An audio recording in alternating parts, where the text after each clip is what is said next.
Boa noite, amigos e amigas do programa No Mundo da Bola. A partir de agora, vamos juntos ao vivo até às 11 da noite aqui na TV Brasil e na rede pública de todo o país. Você viu aí logo na abertura, semana de decisão na Copa Libertadores e também na Copa Sul-Americana. Semana para o Santos curtir a liderança do Campeonato Brasileiro. Mas o tema que a gente vai discutir e muito aqui no programa de hoje é o árbitro de vídeo. Rodada após rodada, jogo a jogo, ele causa polêmica. Quando é usado e quando não é usado. Tem técnico pedindo mudança no protocolo, tem técnico agradecendo quando ele não é utilizado durante os jogos. A gente vai ver as entrevistas aqui no programa de hoje. E para falar desse e de outros assuntos, estão conosco no estúdio do Rio de Janeiro, o nosso comentarista titular, o Márcio Guedes. Conosco, o jornalista convidado de hoje, o Maurício Costa, está usufruindo de férias, então o Rodrigo Campos está conosco aqui participando hoje. E o nosso convidado também, ele que foi árbitro da FIFA, hoje é instrutor de arbitragem, o Aristeu Tavares. Então, como eu disse logo na abertura, a gente vai falar de árbitro de vídeo, temos algumas imagens de jogos recentes do Brasileirão e eu vou direto a você, meu amigo. Aliás, só atualizando o resultado do Campeonato Brasileiro, acabou agora há pouco, CSA 0, Grêmio 0. Depois a gente dá uma atualizada no Brasileirão. Mas eu volto a você, Aristeu, prazer em recebê-lo mais uma vez. E você já veio aqui outras vezes e disse que ia dar confusão. Hoje, vendo o árbitro de vídeo do Campeonato Brasileiro, está valendo a pena ou não? Boa noite. Boa noite a todos. Mais uma vez é um prazer, Sérgio, estar aqui com vocês. Sempre uma honra. Márcio, Sérgio, nós cantamos essa pedra, né? Algumas vezes. A falta de treinamento, um protocolo que não é muito bem esclarecido, que foi mudado de uma maneira não muito, digamos, conversada, né, entre todos, vem causando esses problemas. O fato é que o VAR, ele também já safou, já resolveu muitas situações. E nós precisamos, na verdade, adequar os protocolos para que não tenhamos problemas de interpretação. Toda vez que a gente coloca interpretação, nós vamos ter mais uma pessoa a interpretar. Esse tem sido o grande problema. Ou seja, anteriormente o árbitro de campo fazia a sua interpretação. Agora nós estamos tendo mais alguém para interpretar jogadas. Às vezes o árbitro que está no campo, ele tem uma senioridade não do mesmo nível do árbitro de vídeo. Isso faz às vezes com que, e com toda certeza, o árbitro do campo fique meio que induzido a agir naquela informação que chegou. Então isso tudo tem que ser adequado, é uma tecnologia nova, que tem, obviamente, a sua validade, mas que merece, como todo tipo de processo, uma adequação para que a gente possa retirar dessa ferramenta tudo aquilo de bom que ela tem a oferecer. Você diria que o árbitro de vídeo, ele foi usado de forma precipitada no Brasileirão? Tinha de haver um tempo maior de adaptação? Eu posso te garantir e afirmo que o treinamento oferecido, o treinamento passado aos árbitros aqui no Brasil não foi suficiente para a implementação desse tipo de tecnologia. A meu juízo, em conversa com árbitros, eu percebo claramente que há uma insegurança nesse protocolo, até por conta da entrada dessa questão da subjetividade nas análises. Se nós formos ver o protocolo e o que o livro de regras determina, em tese, o VAR deve atuar em situações objetivas. É claro que já começou errado na própria Copa do Mundo do ano passado, na Rússia, quando nós tivemos N jogadas interpretativas em que o VAR acabou sendo utilizado. Com toda certeza, uma pressão da mídia, uma pressão dos países, dos clubes, fez com que isso acontecesse, porque realmente seria um absurdo. Nós temos uma falta muito clara, uma mão na bola muito clara, em que, em tese, na busca de uma subjetividade ou arguindo uma subjetividade, o árbitro de vídeo não fosse conclamado a oferecer a sua opinião. Então isso fez com que nós tivéssemos, estamos tendo e teremos ainda durante algum tempo, se isso não voltar ao seu caminho original, a subjetividade oferecendo um trabalho grande para os árbitros, tanto de vídeo quanto os árbitros de campo. Então, Márcio Guedes, está feliz com o árbitro de vídeo? Boa noite. Boa noite. Não, eu vou repetir o que eu tenho falado aqui nos últimos programas. Eu sou favorável ao VAR. O VAR veio para ajudar. é uma nova ferramenta tecnológica que pode diminuir o número de equívocos da arbitragem. Agora, no Brasil está sendo mal utilizado, exatamente porque, pelo que a Aristeu falou, falta de preparo, falta de um padrão, de um protocolo mais bem elaborado. Então, nós estamos vendo que um determinado árbitro tem uma atitude em relação ao árbitro de vídeo, outro tem uma atitude diferente. Algumas decisões são rápidas, outras decisões são muito lentas. Ontem, o árbitro do jogo Vasco-Flamengo, que foi a calamidade, o senhor Botafogo e Flamengo, ele resolveu não entrou ali o árbitro de vídeo com ele. Outros apelam para toda hora para o árbitro de vídeo. Então, eu acho que essa falta de padrão é que está começando a desmoralizar os árbitros. Ao mesmo tempo em que eles que deixa os jogadores à vontade para fazer mais pressão, tira um pouco a autoridade dos árbitros e deixa alguns árbitros inseguros. Os árbitros agora estão inseguros, quer dizer, isso é muito ruim. Tem que haver uma coisa diferente em que o público tenha uma melhor informação e que o torcedor veja no VAR um amigo, um auxiliar para evitar erros crassos. Ontem o que aconteceu no Maracanã ontem foi um absurdo, porque o lance, por exemplo, do Cuéllar no Marcinho era um lance que de expulsão imediata, o árbitro ignorou tudo e o VAR podia ter entrado ali naquela. A gente vai mostrar todos os lances do clássico Flamengo e Botafogo daqui a pouquinho. Eu queria ouvir você, Rodrigo, boa noite, nessa abertura de programa, sua opinião sobre o VAR. A gente vai ouvir daqui a pouco o Luxemburgo e o Rogério Ceni falando também sobre o árbitro de vídeo. Mas você está aprovando, critica mais do que elogia. Boa noite. Tudo bem, Bocage? Um abraço para você, aos demais companheiros, aos amigos telespectadores. Olha, tudo que o Aristeu, com muita propriedade, colocou como brilhante ex-árbitro, que o Márcio, com toda a experiência no futebol, colocou, eu só tenho a assinar embaixo e acrescentar o seguinte: eu odeio o VAR. Eu também. Eu odeio o VAR. O VAR tinha que acabar, pelo amor de Deus. E aí eu acho interessante, porque eu nem vou falar dos motivos, né, que me fazem odiar o VAR, porque já foi muito bem colocado, tantos erros sucessivos aqui no futebol brasileiro. Mas aí tem uma briga agora na Justiça, na 7ª Vara do Tribunal de Justiça aqui do Rio, para ver quem é o autor do VAR, quem inventou o VAR. Aí tem lá brigando um engenheiro boliviano, o Fernando Mendes Ribeiro, dizendo que é a autoria dele, que ele que inventou em 2005, e a CBF diz que não, que foi o Manuel Serapião Filho em 2015. Enfim, então a briga é quem inventou. Quem ganhar essa briga devia ter vergonha. Desculpa, eu inventei isso, Rodrigo, eu estou errado. Em outros esportes, isso já vem sendo utilizado. Inclusive, os técnicos têm direito em cada tempo a pedir um número X de intervenções, com o maior sucesso, com a maior tranquilidade. Se no futebol você usar para lances pontuais, talvez até com a iniciativa dos técnicos, eu acho que isso só vem para ajudar, para evitar erros crassos. Agora, como está sendo usado essa confusão que ninguém entende o que está acontecendo, quem pede, quem não pede, quantas vezes, toda hora, e isso é que está tornando o VAR ruim. Mas em tese, em si, acho que o VAR pode ajudar muito bem o futebol. O dia que isso acontecer, então, eu vou passar a amar o VAR. Tudo bem. Hoje, eu não consigo suportar o VAR, porque o VAR está estragando o futebol brasileiro. O futebol está chato, o torcedor vai para o estádio, e quando eu não estou trabalhando... Você já narrou gol e teve de engolir depois? Várias vezes. Aí você fica naquela, você vai continuar narrando o gol, não para... Mas aí tudo bem, você é profissional, você está ali, tem que estar friamente pensando na sua transmissão.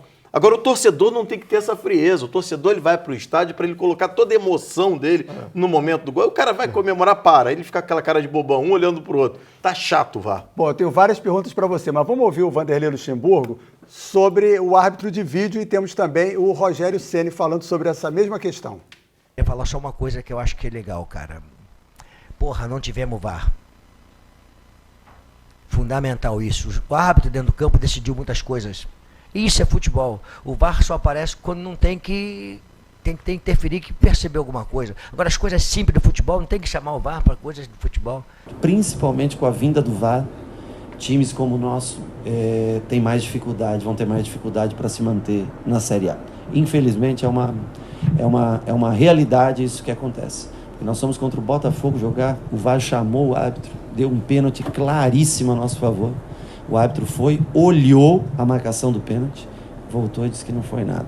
Hoje, nem conferi. Eu sei que lógico vocês vão dizer, não, mas quando ele marca o pênalti, não necessariamente, ou quando o goleiro adianta, não necessariamente ele tem que conferir.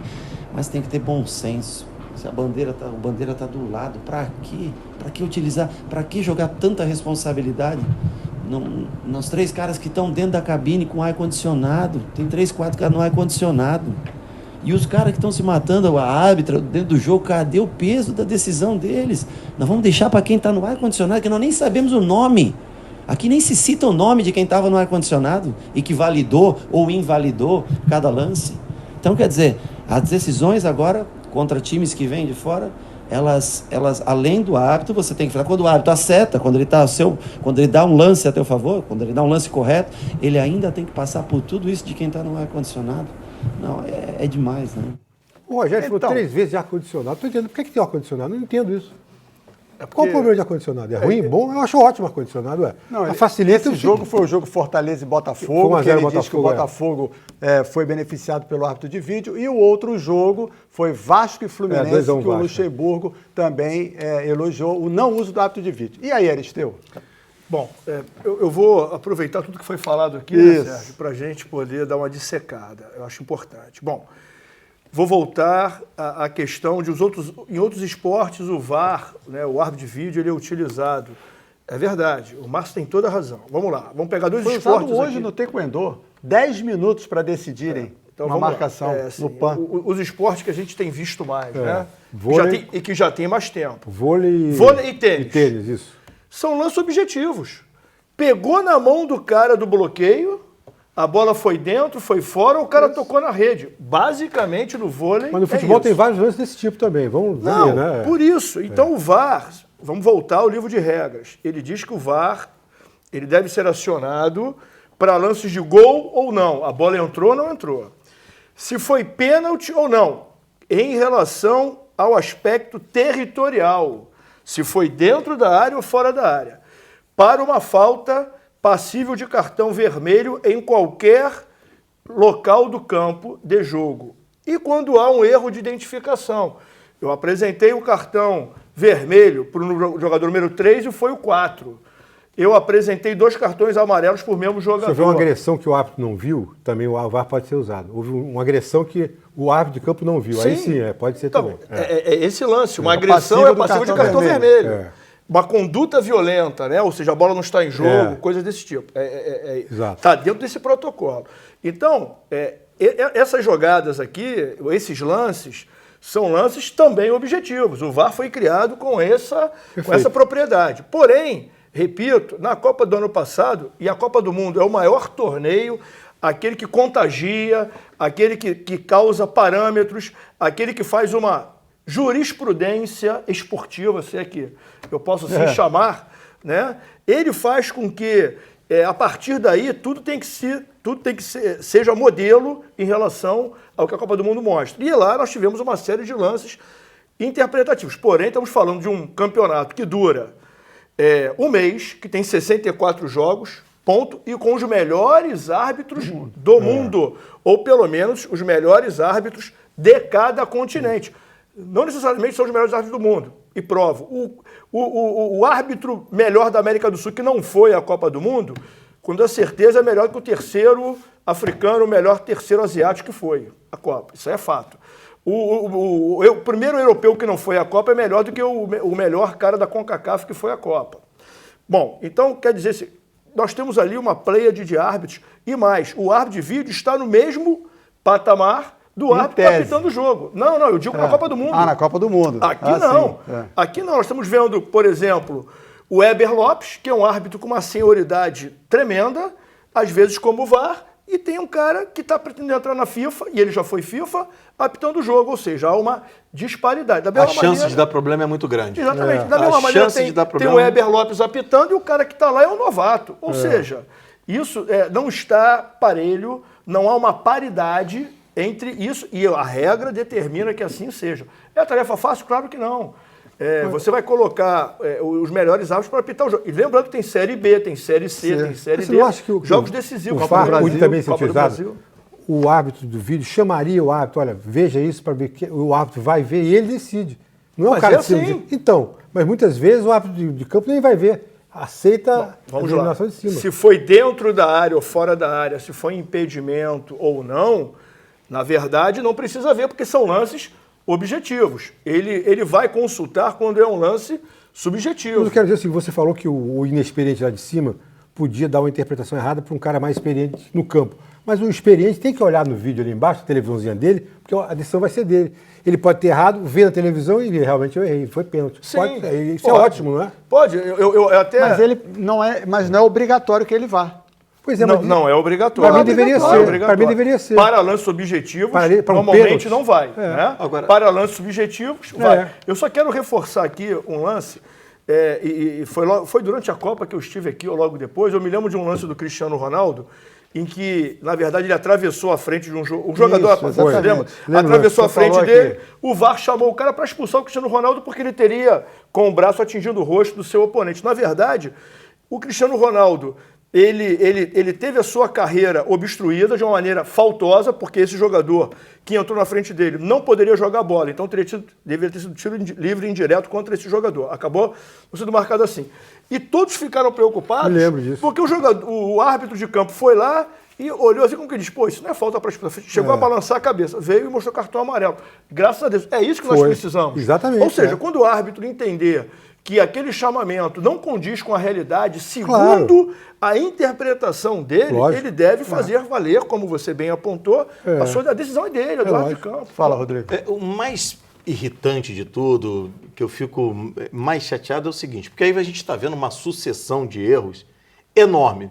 É difícil, eu não lembro de nenhuma rodada, e já se foram 12 rodadas do Campeonato Brasileiro, sem uma polêmica séria causada pelo mau uso do VAR, em que trouxe inúmeros prejuízos para algumas equipes. E aí agora, por exemplo, a decisão de hoje do Dr. Paulo Salomão Filho, presidente do STJD, já era uma decisão esperada, indeferiu o recurso do Vasco pedindo a anulação do jogo contra o Grêmio. A gente sabia que ia indeferir. Como foi Palmeiras e Botafogo Como também. foi Palmeiras e Botafogo. Ou seja, vão continuar errando, vão continuar prejudicando os clubes, e não é só o prejuízo financeiro, que é enorme, é o prejuízo moral, que é muito grande de cada torcedor, e fica por isso mesmo. Os caras têm autonomia para errar o tempo todo. O problema é a má utilização do VAR. Então quem não sabe utilizar tem que ser punido. Estamos numa fase de transição, até certo ponto normal isso, a coisa pode melhorar com o tempo. É um processo. Você não pode, de repente, jogar o VAR na lata do lixo. Tem que esperar para que haja essa transição melhor. É um processo, né? É um processo. O VAR é uma ferramenta que deve ser utilizada. Claro. E tem que ser utilizado agora, é um processo. É um processo. Vamos ver então, Aristeu, o jogo de ontem, Flamengo 3, Botafogo 2, essas faltas que estão gerando toda a polêmica. A primeira delas é centrada por trás do Cuejá, que o árbitro deu cartão amarelo. Para você? Para mim é um lance de cartão vermelho por conta do local. Nossa, olha só, o jogador... Quando ele vai... vamos comentar o primeiro lance primeiro? Vamos primeiro. Esse é o Rafinha. Você quer deixar os lances passarem? Não, então deixou. Já que a gente está no replay, tá no VT, foi o Rafinha. O lance do Rafinha, ele tenta dar o carrinho e não acerta. Amarelo. Esse lance seria para um novo cartão amarelo. Então, como ele já tinha um cartão... Como já tinha um, seria expulso. Já seriam 2 expulsos do Flamengo. Então, bom, vamos lá. Vamos lá. O primeiro lance, ele deveria ter sido expulso. Quando o jogador vai disputar a bola utilizando a sola, luz vermelha. Luz vermelha, porque normalmente a luz vermelha vira cartão vermelho. O jogador não faz gol com a sola, não passa a bola com a sola. Isso eu aprendi com Dom Armando Marques. Jogador não tem que utilizar a sola, ele utiliza o calcanhar, os lados do pé ou o peito do pé. É assim que ele disputa a bola. Quando ele vai disputar com a sola... Ou o bico, aquele que não tem muitos recursos. Ou o bico, que é raro, mas também poderia vale. Poderia ter havido uma fratura. Até para cortar a bola, também serve, né? Uma jogada. Quando ele vai com a sola do pé, luz vermelha. Na verdade, ele não entrou, ele perdeu meio que a passada, fica claro isso, mas o local onde ele atingiu esse atleta do Botafogo, ele coloca em perigo e não em risco. Se ele tivesse atingido, mesmo com a sola, uma outra parte da perna, né, que não fosse uma articulação, poderia ser interpretado como cartão amarelo. Vou te falar uma coisa, o Valdir Luiz, que é jornalista, estava lá no jogo, ele na hora não achou a falta grave. Sabe por quê? Porque o jogador levantou imediatamente. Mas pois é. Ele vendo o jogo, sem o recurso da televisão, sem absolutamente nada, ele achou que foi um lance normal, porque o jogador do Botafogo não foi nada normal. levantou. E ele só se levantou porque o pé dele não estava todo no gramado, porque senão ele sairia dali pro hospital. Eu vendo o jogo achei que era lance para vermelho. Na hora que o Cuejá entrou por trás, carrinho por trás. O Diego Ribas, no jogo do Flamengo com o Emelec, ficou estirado. A jogada não foi parada, seguiu, foi dado, ou seja, foi dada uma jogada normal, uma entrada normal, e ele vai ficar parado 4 meses. E nem cartão amarelo ele Exatamente. levou. Então, e o Rafinha? O Rafinha já tinha cartão amarelo, fez uma falta, ele cortou uma jogada promissora. Se o atleta do Botafogo passa por ele, poderia fazer um cruzamento, não é uma jogada frontal de gol, mas é uma jogada promissora e por conta disso deveria também receber o segundo cartão amarelo. Hoje cedo, eu participando de um programa aqui na Rádio Nacional, um dos comentaristas, o César Fatioli, levantou uma questão. Já houve jogo em que árbitro opta por não dar cartão vermelho para não estragar, como se fala, o espetáculo? Já. Não só vermelho, como amarelo. O cara falou, eu já tive jogo, o cara falou assim, esse jogo eu não vou nem mostrar cartão amarelo. E aconteceram faltas para amarelo. E isso pode ter acontecido ontem? Não acredito. O Rafael Claus é um excelente árbitro, é top 3 do Brasil, está na disputa para o próximo campeonato mundial e o camarada não vai entrar numa situação dessa, numa aventura dessa, para jogar um campeonato, uma Copa do Mundo fora. Ele está numa seleção. Né? Então, na verdade, você tem o Wilton Pereira Sampaio, ele e o gaúcho, o Daronco, o Anderson Daronco, que estão na disputa para a Copa do Mundo. Então você tem 3 árbitros brasileiros disputando uma vaga. E, meu amigo, agora começam os detalhes. Agora são todos muito bons árbitros. Ontem também, no jogo de ontem, eu estranhei também, houve lances na área do Flamengo de bola na mão. Eu nem achei que houve pênalti lá, mas eu estranhei que não tivesse sido VAR. Em vários jogos, qualquer probleminha que tem ali, o VAR não foi acionado o VAR. Nem lá de cima houve a preocupação, nem de baixo. Entendi. A bola na mão e mão na bola é outra questão que também tem que ser muito discutida. Né? Hoje nós não temos parâmetro nenhum. Hoje nós já tivemos lances para VAR, já tivemos várias jogadas em que foi marcado, né? E o árbitro foi acionado para depois validar ou não, pênalti ou não pênalti. O São Paulo e Fluminense, ninguém percebeu nada, o jogo terminaria sem ninguém reclamar nada, nem o time do São Paulo. Chamaram o VAR e deram o pênalti para o São Paulo, que decidiu dois no dia anterior teve Vasco e Palmeiras e o Vasco também sofreu um pênalti, uma situação bem semelhante. Teve uma semelhante. situação do Vasco parecida com Você viu o lance no cruzamento que originou o gol do Botafogo. Perfeito. O empurrão do Carli nas costas do Bruno Henrique. Foi anterior ao lance. Aquilo é falta? Vamos lá. Aí já me disseram que a bola não estava em jogo ainda. Muito bem. A falta para acontecer, ela tem que acontecer no campo de jogo, né? Bem como no tempo regulamentar, ou seja, com a bola em jogo também. Digamos que a bola já tenha sido cobrado, a bola saiu da inércia na cobrança, então ali seria uma falta. Mas se a bola não estivesse em jogo, então o árbitro, percebendo que houve esse empurrão, ele tem que mandar repetir a falta, porque não houve uma falta, né? Então ele vai cobrar novamente, vai reiniciar o jogo novamente, porque não é um lance faltoso, porque a bola não está em jogo. Então a falta é caracterizada por isso. A jogada foi um empurrão, um empurrando o outro, aí logo eles se recompuseram e o cara bateu o escanteio. Olha, então talvez... A bola estava parada, não houve o juiz preferiu dar seguimento. Mas o jogador, ele é retirado da jogada claramente. Ou seja, ele está de costas, ele está de costas, né? O jogador do Botafogo o empurra, né? E é um tempo de bola. O paralelo que até conversamos antes aqui é o lance do Miranda na Copa do Mundo, que também não foi marcado, mas deveria ser. Dizer que aquilo não é suficiente para deslocar o jogador, é claro que é, porque o jogador ele se prepara para subir no tempo da bola. Qualquer tipo de empurrão no defensor faz com que ele saia da jogada. E só para esclarecer, então, até para me tirar uma dúvida, Aristeu, nesse caso de ontem, o gol tinha que ser validado como foi, porque a bola não estava em movimento. Mas se fosse... Não, tinha que repetir. Teria que repetir a jogada. Não, sim, mas a bola não estava em movimento ainda. Por isso mesmo, a primeira cobrança. Tinha que recompor a defesa. Antes, no momento ali da cobrança, o árbitro percebeu que esse jogador, estou falando aqui em tese, tá? Foi empurrado.